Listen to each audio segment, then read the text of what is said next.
샬롬. 잘하셨습니까? 자, 오늘은 우리 문에 대해서 좀 살펴보고자 하는데요. 자, 우리 계시록의 한 말씀을 보겠습니다. 계시록 21장 1절로 2절의 말씀입니다. 계시록 21장 1절 2절입니다. 자, 누가 찾으셨으면 한번 큰 소리로 읽어주세요. 또 내가 새 하늘과 새 땅을 보니 처음 하늘과 처음 땅이 없어졌고 하나도 다시 있지 않더라. 또 내가 봄에 거룩한 성 새 예루살렘이 하나님께로부터 하늘에서 내려오니 그 예비한 것이 신부가 남편을 위하여 단장한 것 같더라. 예, 감사합니다. 자, 이제 계시록에 언급된 대로 구속의 경륜이 완전히 성취되면 우리는 무엇을 보게 될 것입니까? 새 하늘, 그 다음에는요 새 땅. 우리는 하늘 아래 땅 위에서 살았는데요, 우리가 아는 그런 하늘, 우리가 아는 그런 땅이 아니고 어떤 거라 그랬어요? 새 거다 이거예요. 새 하늘. 이제 조금 있으면은 봄이 되면 뭐가 심해집니까? 황사가 심해지죠? 그런 하늘이 아니에요. 새 하늘은 먼지 하나 없는 아주 깨끗하고 청명한 하늘. 그리고 땅은 어떻습니까? 만물이 항상 푸르른 겨울이 없는 그런 땅, 이런 땅을 우리는 보게 될 것입니다. 그런데 땅과 하늘만 새 게 아니에요. 또 뭐가 새 거가 있습니까?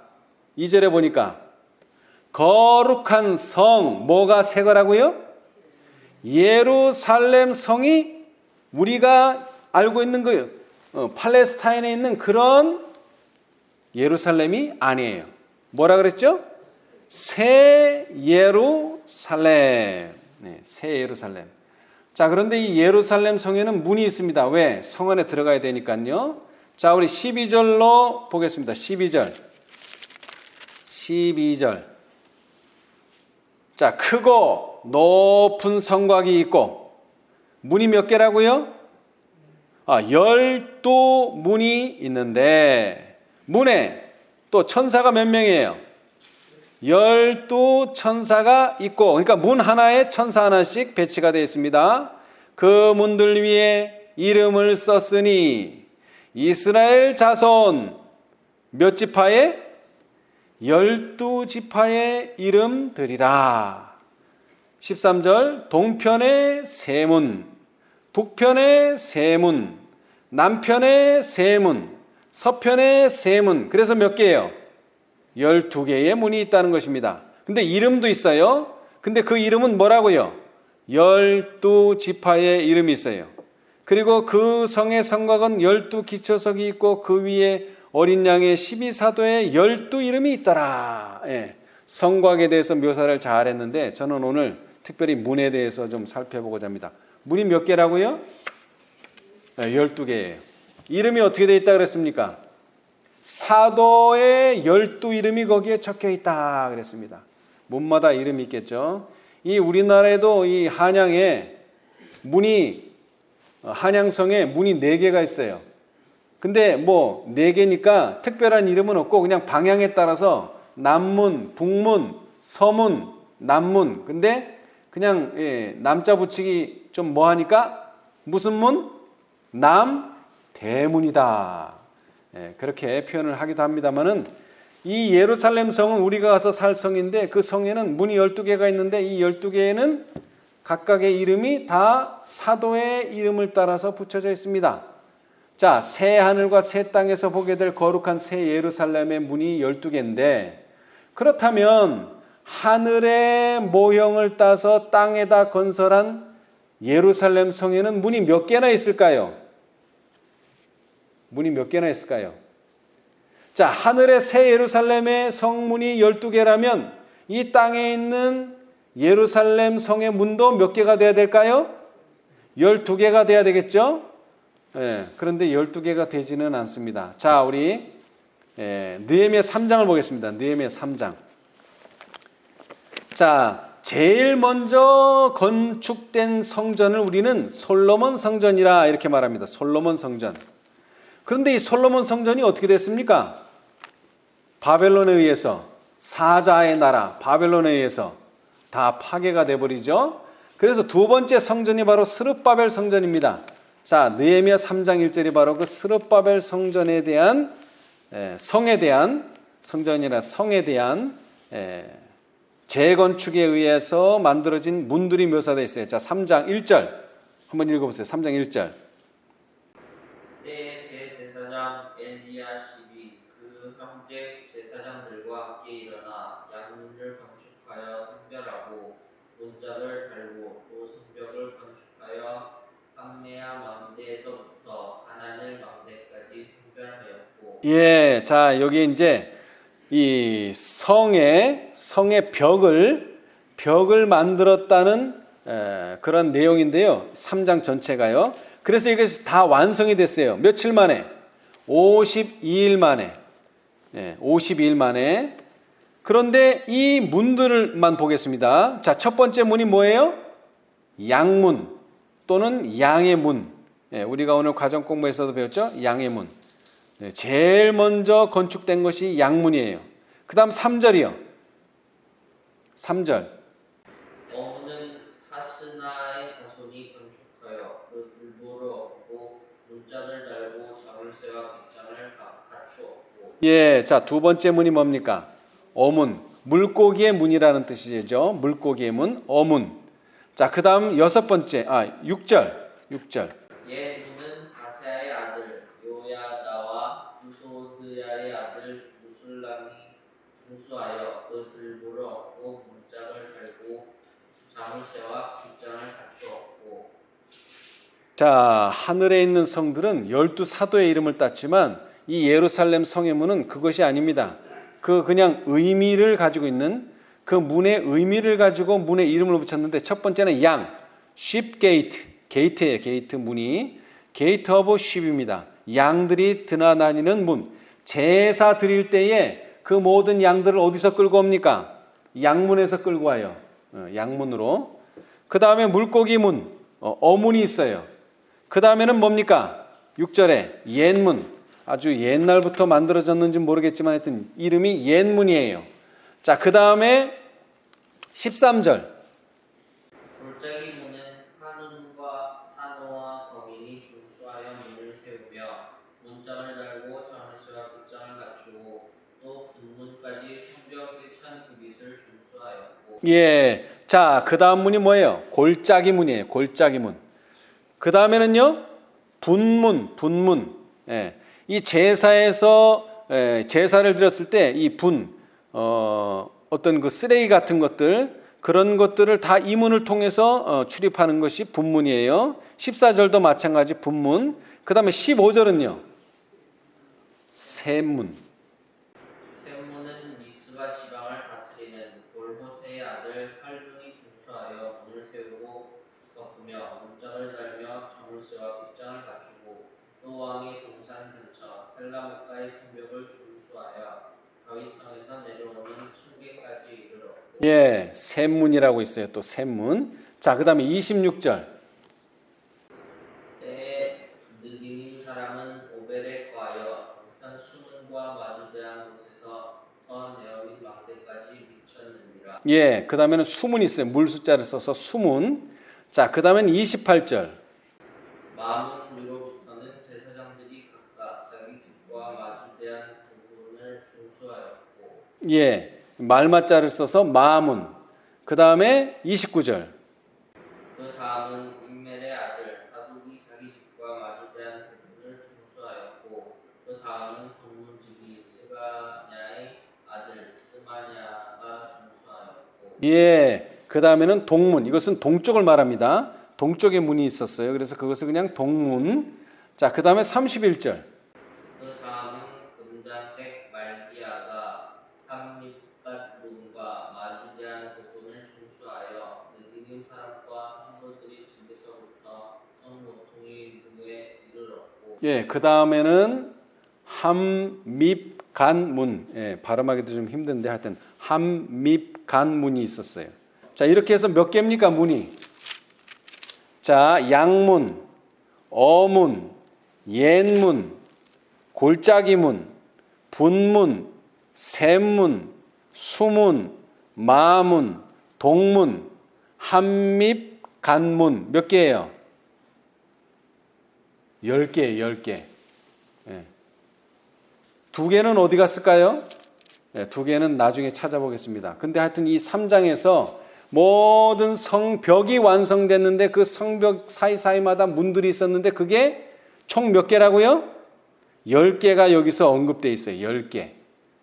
자, 그런데 유일하게 이 3장에서 유일하게 2번 언급된 문이 있는데 무슨 문입니까? 2번 언급된 문이 있어요. 어떤 문이에요? 어떤 문? 자, 3장 1절 한번 읽어보세요. 3장 1절.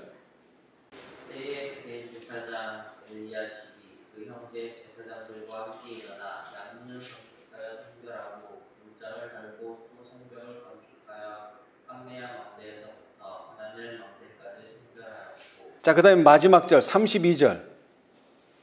성 모퉁이 위에서 양문까지는 금장색과 성부들이 준수하였느니라. 자, 유일하게 2번 언급된 문이 무슨 문이죠? 양문입니다. 양문. 10개의 문이 언급되어 있는데 유일하게 2번 언급된 문은 양문밖에 없어요. 이 양문에 대해서 성경에는 느헤미야서와 요한복음에 밖에는 이 양문이 언급된 곳이 없습니다. 전체 66권 중에 오로지 느헤미야서와 요한복음에만 양문의 내용이 나와요. 예. 그런데 이 양문이요, 느헤미야서의 2장, 요한복음의 2장, 딱 2장씩 나와요. 지금 읽었던 느헤미야서 3장에 나오고요. 그 다음에 12장에 나옵니다. 12장. 그 다음에 요한복음도요, 5장에 나와요. 자, 한번 5장을 볼까요? 요한복음 5장입니다. 요한복음 5장. 요한복음 5장 1절로 5절 한번 읽어보세요. 요한복음 5장 1절로 5절. 그 후에 유대인의 명절이 있어 예수께서 예루살렘에 올라가시니라. 예루살렘에 있는 양문 곁에 히브리 말로 베데스다라 하는 곳이 있는데 거기 행각 5이 있고 그 안에 많은 병자, 소경, 절뚝발이, 혈기, 마른 자들이 누워 물의 동함을 기다리니 이는 천사가 가끔 옷에 내려와 물을 동하게 하는데 동한 후에 먼저 들어가는 자는 어떤 병에 걸렸든지 낫게 되밀어라. 거기 38년 된 병자가 있더라. 예, 여러분 성경에서 가장 처참한 병, 물론 문둥병이 가장 처참한 병이겠지만 가장 오랜 세월 동안 병으로 고생한 사람, 38년 된 병자 이상으로 40년 된 사람, 50년 된 사람 찾아볼 수 없고요. 가장 오래 병으로 고생한 사람이 여기 말하는 38년 된 병자가 있었습니다. 근데 이 사람이 있던 곳이 어디라고요?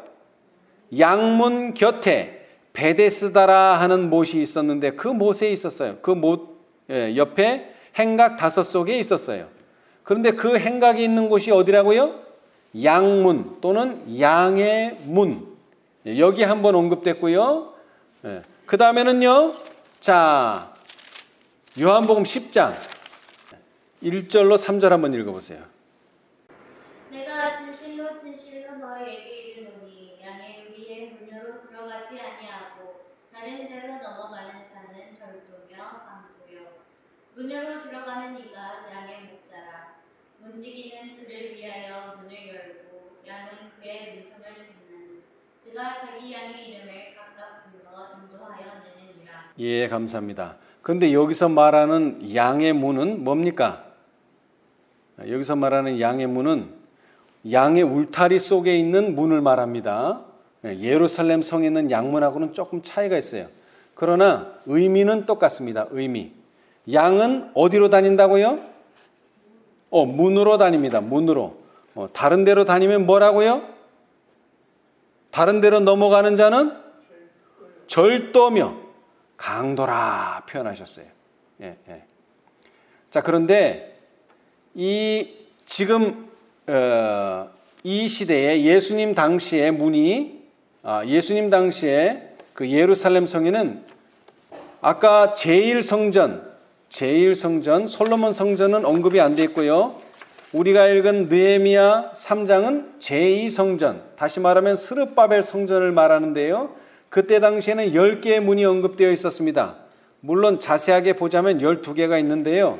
그런데 이 예수님 당시에는 헤롯 성전이라고 해서 이 제2성전을 좀 더 증축을 해서 현재까지 오고 있습니다. 그래서 이 제2성전, 오늘날까지 내려오고 있는 이 스룹바벨 성전의 문들을 보면은요, 몇 개의 문들이 있어요. 그 중에 하나가 이름이 지금 우리가 보고 있는 양문. 그런데 이 양문은요, 다른 이름으로는 사자문이라 이렇게 표현합니다. 사자문. 왜 사자문인고 하니 문 꼭대기 좌우에 각각 2마리의 사자가 새겨져 있어요. 문 좌우에. 지금도 볼 수 있어요. 사자가 새겨져 있어요. 그래서 사자문. 또 이 문은요, 스데반 문이라 이렇게 불리기도 합니다. 스데반 문. 자, 우리 사도행전을 보시겠어요? 사도행전.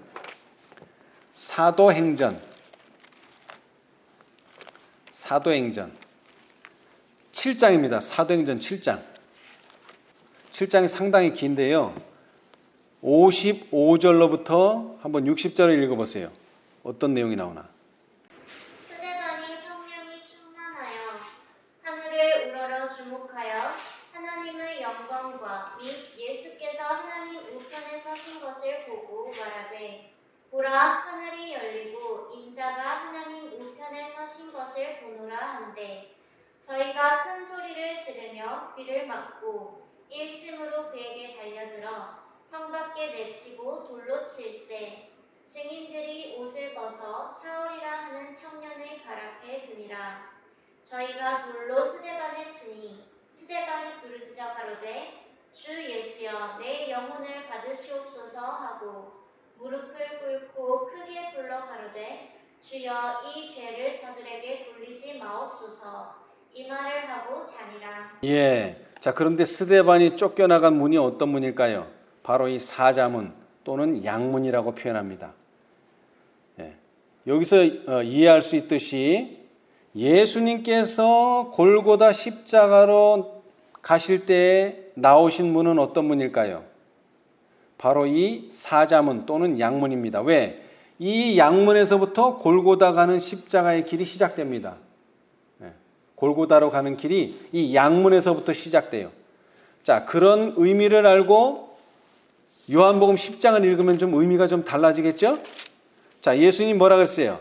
내가 진실로 진실로 너희에게 이르노니 양의 우리의 문으로 들어가지 아니하고 다른 데로 넘어가는 자는 절도며 강도요 문으로 들어가는 이가 양의 목자라. 여러분, 예수님께서 이 양문으로 들어가시고 나가시고 할 때에 그 문을 통과하신다는 의미는 뭡니까? 바로 골고다 십자가로 가신다는 의미이기도 합니다. 십자가를 연상하는 문이 바로 무슨 문이라고요? 양문이라는 것입니다. 양문. 그래서 예수님은 이 10장에 양의 우리의 문이라고 표현하셨지만 사실은 예수님께서 십자가에 달려 돌아가실 것을 상징하는 의미에서 나는 양의 문이라 이렇게 표현하셨어요. 양의 문.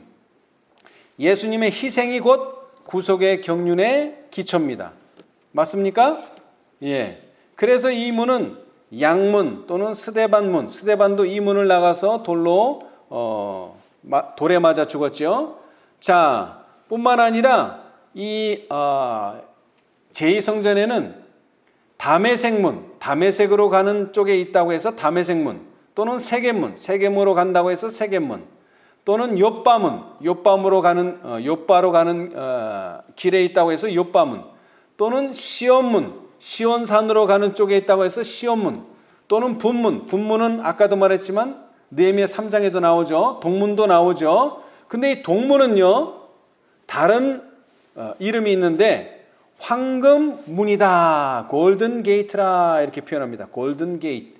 왜 황금문이냐면 바로 예수님께서 나귀를 타고 호산나 다윗의 자손이여 환호를 들으면서 입성한 문이 어떤 문입니까?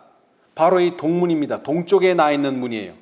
성, 예루살렘 성의 동쪽에 나 있어요. 예. 그래서 이 동문을 통해서 예수님이 들어가셨는데, 이 동문은 예언적으로 보면은요, 이 동문은 바로 예수님이 초림할 때도 그리로 들어가셨지만 뭐 하실 때도요, 재림하실 때도 동쪽에서 오신다는 표현이 있죠. 그래서 자, 에스겔서에 보면은 예수님의 재림에 관한 언급이 있습니다. 이 동문을 통해서. 자, 우리 에스겔 44장을 보겠습니다. 에스겔 44장 1절로 3절입니다. 1절로 3절 한번 읽어보세요. 그가 나를 데리고 성소 동양 한 가까문에 돌아오시니 그 문이 닫히었더라. 여호와께서 내게 이르시되 이 문은 닫고 다시 열지 못할지니 아무 사람도 그리로 들어오지 못할 것은 이스라엘 하나님 나 여호와가 그리로 들어왔음이라. 그러므로 닫아둘지니라. 왕은 왕인가닥에 안길로 이 문 현관으로 들어와서 거기 앉아서 나 여호와 앞에서 음식을 먹고 그 길로 나갈 것이니라. 예, 이 예언이 바로 이 동문에게 해당되는 내용인데요. 이 동문이 유일하게 성소로 들어가는 문입니다. 성소로 들어가는 문이에요. 이 문을 통과하면 뭐가 있다고요? 거기에 성전이 있어요.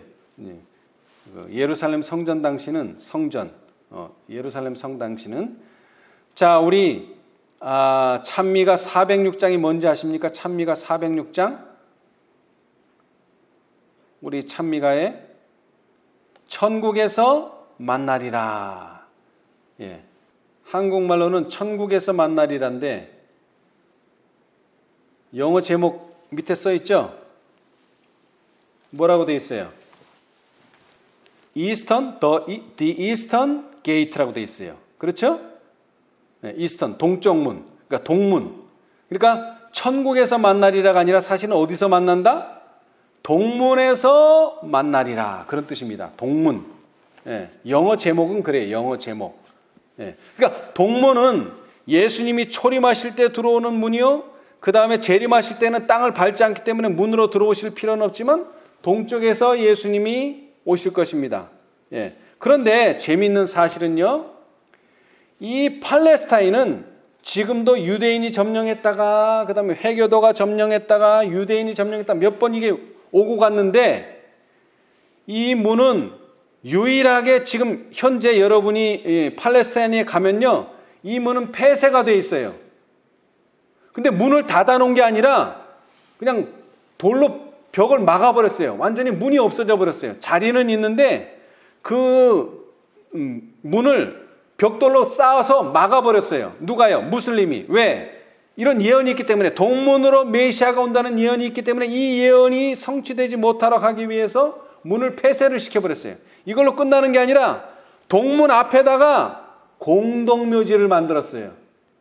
여러분, 레위기서에 보면은 시체를 보거나 만지거나 하면 어떻게 됩니까? 사람이 부정해지죠. 그러니까 부정한 곳으로 만들어서 메시아가 그 문으로 못 들어오게 하기 위해서 문을 폐쇄했을 뿐만 아니라 뭐 했어요? 앞에다 공동묘지를 만들어 버렸어요. 메시아가 그걸로 못 들어오게. 예. 물론 그렇게 한다고 예수님이 못 오시는 건 아니죠. 예. 자, 예수님께서는 이런 의미에서요, 십자가를 염두에 두시고 요한복음 10장에 내가 진실로 진실로 너희에게 이르노니 양의 우리의 문으로 들어가지 아니하고 다른 데로 넘어가는 자는 절도며 강도요, 문으로 들어가는 이가 양의 목자라. 정말 예수님께서는 자신의 생명을 양을 위해서 희생하는 그 분이야말로 참된 양의 목자입니다. 문지기는 그를 위하여 문을 열고 양은 그의 음성을 듣나니 그가 자기 양의 이름을 각각 불러 인도하여 내느니라. 그러시면서 6절에 요한복음 10장 6절로 9절에 보면 예수께서 이 비유로 저희에게 말씀하셨으나 저희는 그 하신 말씀이 무엇인지 알지 못하니라. 그러므로 예수께서 다시 이르시되 내가 진실로 진실로 너희에게 말하노니 나는 무엇이라고요? 양의 문이라. 양문이라는 것입니다. 양문. 나보다 먼저 온 자는 다 절도요 강도니 양들이 듣지 아니하였느니라. 내가 문이니 누구든지 나로 말미암아 들어가면 구원을 얻고 또는 들어가며 나오며 꼴을 얻으리라. 아멘. 그러면서 예수님께서 이 10장에서 여러 가지를 말씀하셨는데 특별히 양문, 그 다음에 하나는 선한 목자, 이 두 가지 역할을 예수님께서 하셨는데 그 두 가지의 공통점은 양과 관련이 있다는 것이에요. 근데 더 중요한 것은 바로 이 양문이 의미하는 바는 뭐라고요? 요한복음 1장 29절에 한번 읽어보세요. 1장 29절. 침례 요한이 말했죠. 예수님을 뭐라고 소개했습니까? 예수님을 뭐라고 소개했어요? 보라색 산계를 지고 가는 하나님의 어린 양. 예, 양으로 소개했어요. 양. 하나님의 어린 양. 이 어린 양은 그냥 이렇게 관상하고 목축으로 키우는 그런 양이 아니라 유월절 날 제사를 당해서 희생을 당할, 죽임을 당할 양을 상징한 겁니다. 그 양이 어느 문으로 나갔다고요? 양문으로 나갔다는 거죠. 예. 자, 우리 화이트 주석, 화이트 선지의 주석 창세기 4장 4절을 보겠습니다. 창세기 한정적으로 대치물을 받으심. 예. 그 두 번째 주석 있죠? 한정적으로 대치물을 받으심. 타락한 사람은 죄책 때문에 자신의 소원을 가지고 하나님 앞에 나아갈 수가 없게 되었다. 하나님의 율법을 범함으로 거룩하신 하나님과 범죄자 사이에는 통과할 수 없는 벽이 생겼기 때문이다. 죽음의 선고가 대속물 위에 내리도록 하는 한 계획이 수립되었다. 구속의 계획에는 반드시 피 흘림이 있어야 하였으니 인간의 죄의 결과로 죽음이 필연적으로 와야 했기 때문이었다. 희생물이 된 짐승들은 그리스도를 예표하는 것이어야 했다. 죽임을 당한 제물에서 사람은 당분간 네가 정령이 죽으리라는 하나님의 말씀의 성취를 보아야만 하였다. 예. 구속의 계획에는 반드시 뭐가 있어야 된다고요? 구속의 계획에는 반드시 피 흘림이 있어야 했다. 그 피 흘림을 상징하는 문이 뭐라고요? 바로 양문, 양의 문이라는 것입니다. 예. 그래서 그리스도인 생애의 시작은 침례로부터 시작하죠. 우리는 예수님과 함께 십자가에 달려서 죽음을 상징하는 침례를 경험해야 하지만 그때서부터 뭐가 시작되는 것입니까? 그리스도인의 생애가 시작되는 것입니다. 예. 자, 그런데 이 10장에는요, 10장에는 또 다른 이야기가 나오는데 다 양과 관련되어 있어요. 자, 우리 다시 요한복음 10장을 보겠습니다. 요한복음 10장. 자, 이제 문이라고 자신을 소개하셨고요. 나는 양의 문이라. 그 다음에 11절에는 나는 선한 목자라. 다 양과 관련되어 있죠. 이 말씀을 하시고 나서 수전절에 다시 또 말씀하십니다. 수전절. 자, 22절 한번 읽어보세요. 22절. 예루살렘에 수천절이 이르니 때는 겨울이라. 예, 자, 뭐라고요? 겨울이라. 이제 이 겨울이 지나서 새로운 계절 봄이 오면 예수님은 어떻게 되십니까? 예수님은요, 6월절에 어린 양으로서 십자가에 달려 돌아가실 운명입니다. 그런데 그 운명에 처하시기 전에 또 한 번 양에 대해서 강조하십니다. 자, 23절.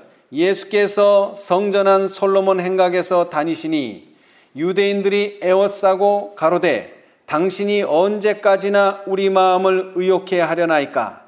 그리스도이든 밝히 말하시오 하니 예수께서 대답하시되 내가 너희에게 말하였을 때 믿지 아니하는도다. 내가 내 아버지의 이름으로 행하는 일들이 나를 증거하는 것이오늘 너희가 내 양이 아니므로 믿지 아니하는도다. 내 양은 내 음성을 들으며 나는 저희를 알며 저희는 나를 따르느니라. 자, 28절 잘 들으세요. 내가 저희에게, 여기 저희는 누굽니까? 여기 저희는 누구예요? 내 음성을 듣고 더 나아가서는요, 나를 따르는 자들이 누굽니까? 양입니다. 양. 그 양들에게 뭐를 주노니? 영생을 주노니. 더 강조해서 말했어요. 영생이라는 게 뭐냐? 영원히 뭐하지 않는다? 멸망치, 죽지 아니할 터이요. 또 저희를 내 손에서 빼앗을 자가 없느니라. 목자가 되신다는 거예요. 이 목자는 사자하고도 싸웠고요. 그 다음에는요, 곰하고도 싸웠고요. 표범하고도 싸웠고요. 열불 달린 짐승하고도 싸웠고요. 더 나아가서는 마지막 대쟁투, 짐승과 그의 우상하고 싸워서 결코 지지 아니하신 예수 그리스도의 손 안에 있다는 것입니다. 목자의 손에서 빼앗을 자가 없느니라. 이제 그러시면서 또 이런 말씀을 하셨어요. 저희를 주신 내 아버지는 만유보다 크심에 아무도 아버지 손에서 빼앗을 수 없느니라. 여러분, 우리는 예수님의 손 안에 들어갔지만 사실은 아버지 손 안에 들어간 것과 똑같습니다. 왜? 30절 나와 아버지는 뭐니라? 하나이니라. 이러니까 유대인들이 뭐 하려고 했습니까? 감히 인간이 하나님과 뭐라고요? 하나라는 말에 불끈 화가 나가지고요. 31절 유대인들이 다시 돌을 들어 치려 하거늘. 여러분, 예수님께서 몇 달 전에 6월절에 돌아가셔야 되는데 6월절도 되기 전에 돌아가실 뻔했어요. 왜? 나와 아버지는 하나라는 말 때문에. 근데 이 말은 왜 나왔어요? 예수님 손 안에, 목자 손 안에서 빼앗을 수 없는 것처럼 아버지 손에서도 빼앗을 수 없다는 것을 설명하시면서 나와 아버지는 하나이니라. 이 말씀을 하시니까 유대인들이 화가 난 거예요. 자, 그때 하신 말씀이에요. 32절 예수께서 대답하시되 내가 아버지께로 말미암아 여러 가지 선한 일을 너에게 보였거늘 그 중에 어떤 일로 나를 돌로 치려 하느냐? 유대인들이 대답하되 선한 일을 인하여 우리가 너를 돌로 치려는 것이 아니라 참남함을 인함이니 내가 사람이 되어 자칭 하나님이라 함이로라. 자, 그런데 예수님의 답변은 더 놀랍습니다. 34절 34, 35절 한번 누가 읽어보세요. 34, 35절 예수께서 가라사대 너희 율법에 기록한 바 내가 너희를 신이라 하였노라 하지 아니하였느냐. 성경은 패하지 못하나니 하나님의 말씀을 받은 사람들을 신이라 하셨거든. 예. 자, 여러분, 지금 유대인들이 왜 화가 났다고요? 인간이 뭐라고 주장했기 때문에? 하나님과 아버지 하나님과 하나라고 말하니까 화가 났는데, 그러나 사실 그런 의미의 말씀은 어디에 있다고요? 성경에, 구약 성경에 이미 기록되어 있어요. 어디에 기록되어 있습니까? 시편 82편 6절 내가 말하기를 너희는 신들이며 다 지존자의 아들들이라 하였으나. 아멘. 예, 이미 성경에는 신들이 나와요. 하나님들이 나와요. 왜 하나님들입니까? 지존자,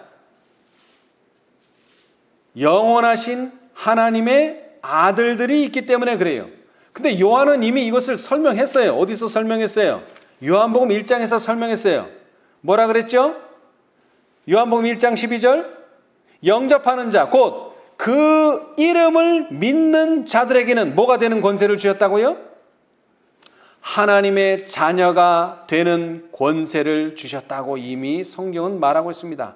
근데 여기서 여러분 오해하시면 안 되는 게, 내가 신이라고 주장하는 게 아닙니다. 내가 하나님이라고 주장하는 게 아닙니다. 누가요? 하나님이 너희를, 인간을 보고 뭐라고요? 신이라 하였노라. 하나님이 우리를 하나님으로 불러주는 거지 내가 나를 하나님이라고 말하는 게 아닙니다. 여러분, 이거 자칫 잘못하면은 잘못됩니다. 하나님이 우리를 하나님으로 만들어 주는 겁니다. 이걸 이해를 잘 하셔야 돼요. 근데 그 신들, 그 하나님은 어떻게 돼서 하나님이 됐습니까? 하나님의 말씀을 받은 사람들을 뭐라고요? 하나님의 말씀을 받은 사람들을 뭐라고요? 신이라 하셨거든. 여러분, 우리가 하나님의 자녀, 하나님의 품성을 가진 사람이 되려면 우리는 뭐 하는 사람이 돼야 됩니까? 하나님의 말씀을 뭐 하는 사람? 받은 사람들이 되어야 합니다. 자, 36절. 하물며 하나님께서 거룩하게 하사 세상에 보내신 자가 나는 하나님 아들이라 하는 것으로 너희가 어찌 참남하다 하느냐. 만일 내가 내 아버지의 일을 행치 아니하거든 나를 믿지 말려니와 내가 행하거든 나를 믿지 아니할지라도 그 일은 믿으라. 그러면 너희가 아버지께서 내 안에 계시고 내가 아버지 안에 있음을 깨달아 알리라 하신대. 저희가 다시 예수를 잡고자 하였으나 그 손에서 벗어나 나가시니라. 예. 자, 여러분, 예수님께서는 그냥 나는 하나님의 아들이다 이렇게 증거하신 것이 아닙니다. 뭐라고 증거하셨어요? 내가 누구의 일을 한다? 내 아버지의 일을 행하기 때문에 나는 아버지와 하나라는 거예요.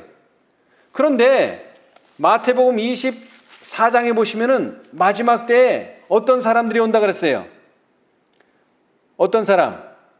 24장 5절. 많은 사람이 내 이름으로 와서 이르되 나는 그리스도라 하여 많은 사람을 미혹해 하리라. 여러분, 마지막 때 이 신들, 하나님이라고 하는 사람들이 많이 나타날 것입니다. 자신을 가리켜 그리스도라고 하는 사람들이. 근데 왜 그 사람들은 그리스도가 아닙니까? 그들은 아버지의 일을 행치 아니하기 때문입니다. 이게 중요해요. 말로는 하나님의 아들, 하나님의 자녀, 우리는 그리스도인이라고 말하지만 사실은 그렇지 않다는 거예요. 왜? 그들은 행동으로 하나님의 일을, 아버지의 일을 하지 않기 때문에. 그것이 바로 현대 진리라고 하는 것입니다. 근데 그 현대 진리 속에는 뭐가 들었습니까? 양의 문, 예수님의 십자가가 드리워져 있다는 것이죠. 희생 없이는 그 누구도 자신을 하나님이라고 주장할 수 없다는 것입니다. 예. 자, 그래서 이제 마지막으로 우리 실물교훈을 읽어보겠습니다. 실물교훈 47페이지입니다. 실물교훈 47페이지. 예수님께서는 이 세상에 오신 이유가 인간을 구원하시기 위해서 오셨지만 곧 죽기 위해서 오셨습니다. 왜? 모본을 보이시기 위해서. 그런데 죽지 않는 그리스도인들이 있어요. 죽음을 피하려는 그리스도인들이 있어요. 자, 실물교훈 47페이지. 뜨거운 여름 햇볕은 1039페이지 구속의 역사. 오른쪽 단 맨 밑에 문단입니다. 한번 천천히 읽어보세요. 뜨거운 여름 햇볕은 튼튼한 곡식은 강하게 하고 잘 익게 하지만 뿌리가 깊지 못한 곡식은 시들게 만든다. 이와 같이 뿌리가 없는 자는 잠시 견디다가 말씀을 인하여 환난이나 핍박이 일어나는 때에는 곧 넘어진다. 많은 사람은 복음을 받지만 그들이 죄에서 구원을 얻기보다는 고통을 피하는 방편으로 받아들인다. 그들은 종교가 저희를 고난과 시련에서 벗어나게 해줄 것이라는 생각으로 얼마 동안 기뻐한다. 그들은 생활이 순조롭게 진행되는 동안은 진실한 그리스도인처럼 보일지 모르나 홀무물의 연단과 같은 어려운 시험을 받게 될 때에는 엎드려지고 만다. 그들은 그리스도를 위하여 받는 능력을 견디지 못한다. 하나님의 말씀이 그들이 품고 있는 어떤 죄를 지적하거나 그들에게 극주와 희생을 요구하게 될 때 그들의 감정은 몹시 상한다. 그들의 생애에 어떤 획기적인 변화를 가져오기 위해서는 엄청난 큰 노력이 요구된다. 그들은 눈앞에 있는 불편과 시련만을 보고 영원한 사물을 잊어버린다. 그들은 예수를 떠난 제자들처럼 서슴지 않고 이 말씀은 어렵도다. 누가 들을 수 있느냐고 말한다. 예, 감사합니다. 자, 오늘날 많은 그리스도인들이 종교를 가지고 있습니다. 기독교를 가지고 있어요. 그런데 뭐 할 때는 기독교를 가지고 있다고요? 뭐 할 때는? 자신들이 필요로 할 때는, 자신들이 어떤 복을 구할 때는 기독교를 잘 지켜요. 그러다가 뭐가 오면은요, 고난과 시련이 닥쳐오면은 어떻게 됩니까? 어려운 시험을 받게 되면 그들은 그리스도를 위하여 받는 능욕을 견디지 못한다. 하나님의 말씀이 그들이 품고 있는 어떤 죄를 지적하거나 그들에게 극기와 희생을 요구하게 될 때 그들의 감정은 몹시 상한다. 여러분, 1844년에 첫째 천사의 기별을 받아들이고 예수님의 재림을 고대하던 사람들이 왜 실망을 당했습니까? 왜 실망을 당했어요?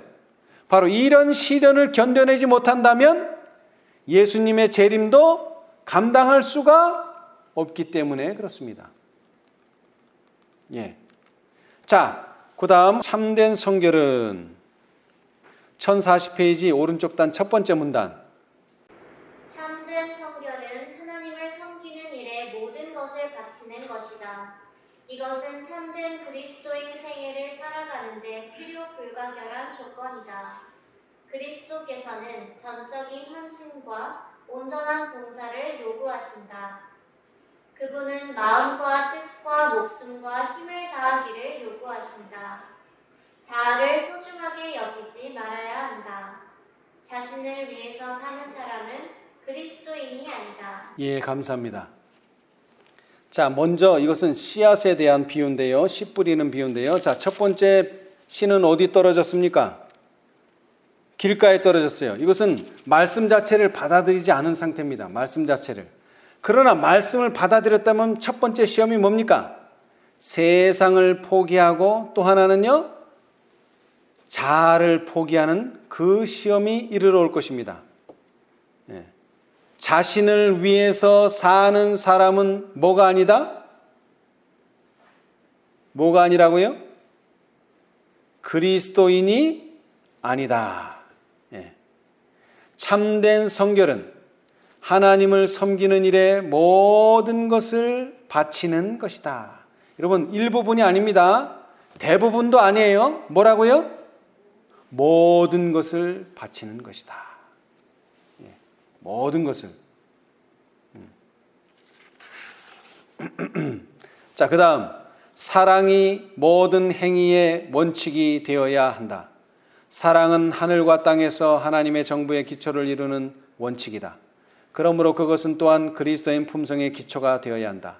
오직 이것만이 그리스도인들을 견실하게 하고 보호해 줄 수 있다. 이 사랑만이 시련과 시험을 견딜 수 있게 해준다. 누구의 사랑이죠? 예수님의 사랑. 그 예수님의 사랑에 대한 확신 없이는 그 누구도 이 시련과 시험을 통과해낼 수 없습니다. 그래서 예수님께서는 아버지에 대한 사랑의 확신이 있었기 때문에 양문으로 들어가실 수가 있었죠. 자, 그 다음 읽어보세요. 그리고 사랑은 또한 희생을 통해 나타나게 될 것이다. 구속의 경륜은 그리스도의 희생의 토대 위에 세워졌다. 이 희생은 너무도 넓고 깊고 높기 때문에 아무도 측량할 수 없다. 이미 그리스도께서는 우리를 위하여 모든 것을 버리셨으므로 그를 구주로 받아들이는 자들은 저희의 구주를 위하여 모든 것을 주저없이 희생할 준비가 되어 있어야 한다. 그들은 무엇보다도 구주의 영예와 영광을 먼저 생각하게 될 것이다. 예. 자, 세상에서는 이탈을 이렇게 말합니다. give and take. give and take. 주고받는다. 이렇게 표현하는데 사실은 이 하나님의 사랑은 우리가 먼저 받았기 때문에 우리를 뭐 할 수 있어요? 줄 수 있는 거예요. 구주가 우리를 위해서 어떻게 했다고요? 뭐 남기신 게 있다고요? 모든 것을 예수님께서는 뭐 하셨어요? 자, 이미 그리스도께서는 우리를 위하여 대부분을 버리셨다고요? 모든 것을 먼저 버리셨어요. 예수님이 우리를 위해서 먼저 버렸어요. 그러니까 우리는 두 번째로 먼저 버리셨구나. 그래서 우리가 예수님을 보고 우리도 모든 것을 버릴 수가 있는 거예요. 모든 것을 그리스도께서는 우리를 위하여 모든 것을 버리셨으므로 그를 구주로 받아들이는 자들은 저희의 구주를 위하여 모든 것을 주저없이 희생할 준비가 되어 있어야 한다. 그들은 무엇보다도 구주의 영예와 영광을 먼저 생각하게 될 것이다. 자, 그 다음 문장이요. 우리가 만일 예수를 사랑한다면 우리는 그를 위해 살고 그에게 감사의 예물을 드리고 그를 위해 일하기를 기뻐하게 될 것이다. 그리고 그 일은 몹시 가벼울 것이다. 우리는 그를 위해 고통과 수고와 희생을 자청하게 될 것이다. 인류의 구속을 위한 그분의 열망을 우리도 가지게 되고 그분이 느끼셨던 영혼에 대한 부드러운 간언을 우리도 느끼게 될 것이다. 아멘. 이것이 그리스도교, 기독교이다. 여기에 미치지 못하는 것은 다 뭐다? 기만이다. 이것이 우리가 추구하고자 하는 완전함입니다. 완전함. 하늘에 계신 너희 아버지의 완전하신 것 같이 너희도 온전하라. 그게 뭐라고요? 이렇게 실천하라는 거예요. 사랑을 실천하라. 이것이 그리스도교이다. 여기에 미치지 못하는 것은 다 기만이다. 진리의 이론이나 그의 제자라는 공업만으로는 어떤 영혼도 구원할 수 없다. 우리는 온전히 그리스도의 것이 되지 않는 한 그리스도께 속한 것이 아니다. 그리스도인 생애에 있어서 목적의식이 약해지고 갈망이 늘 변하는 것은 전심을 다하지 않기 때문이다. 우리 자신과 그리스도를 겸하여 섬기려는 노력은 결국 우리로 돌밭 청중이 되게 할 것이며 그러한 사람은 시험이 이를 때에 그것을 견디지 못할 것이다. 아멘.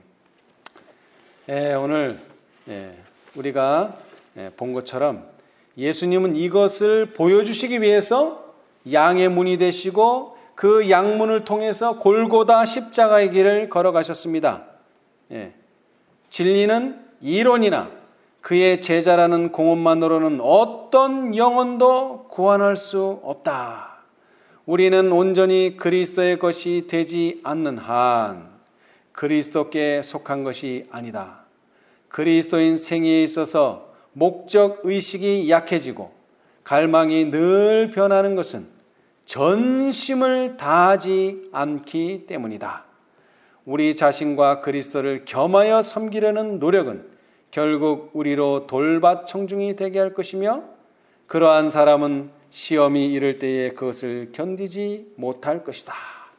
오늘 우리가 이 교훈의 말씀을 배우면서 우리 모두가 다 어떠한 시험이 이를지라도 모든 시험을 견뎌내는 여러분과 되기를 간절히 바라면서 오늘 말씀 마치겠습니다.